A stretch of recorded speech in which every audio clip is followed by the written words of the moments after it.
Wow! పప్పు చూస్తే మరిగిపోతుంది. పప్పు చూస్తే చాలా టేస్టీగా ఉన్నట్టు అనిపిస్తోంది. అవునా కాదా? మీరేమంటారు?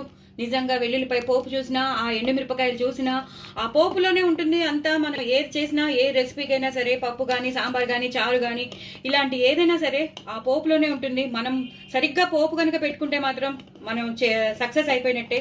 చాలా చాలా టేస్టీ అయిన పప్పు ఏమిటనుకుంటున్నారా?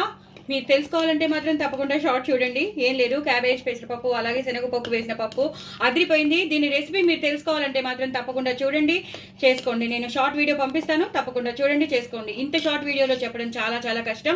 బట్ నేను చెప్పినవన్నీ వేసుకోండి. ఎక్కువ వెల్లుల్లిపాయలు పోపు పెట్టుకోండి, ఎండుమిరపకాయలు పోపు పెట్టుకోండి, ఇంగు పోపు పెట్టుకోండి. ఇది సాంప్రదాయమైన పప్పు కాబట్టి చాలా చాలా బాగుంటుంది. ఇలా ఉంటేనే బాగుంటుంది. క్యాబేజీ ఉండాలి కనిపిస్తూ, అలాగే శనగపప్పు ఎంత మీరు ఎంత నలగొట్టుకుంటే అంత నలిగిపోయినా పర్లేదు. మిగతావి ఇలా పప్పులుగా ఉంటేనే బాగుంటుంది. పిల్లలు కూడా ఎంజాయ్ చేస్తారు. చపాతీలోకి బాగుంటుంది, రోటీలోకి బాగుంటుంది. మెయిన్ కోర్స్ ఏంటంటే మన లంచ్ లోకి పర్ఫెక్ట్ లంచ్ అంటాను. చాలా చాలా చాలా చాలా టేస్టీగా ఉంటుంది. ఎక్కువ కొత్తిమీర కరివేపాకు మాత్రం తప్పకుండా వేసుకోవాలి. అప్పుడే ఈ పప్పుకి టేస్ట్ అండి.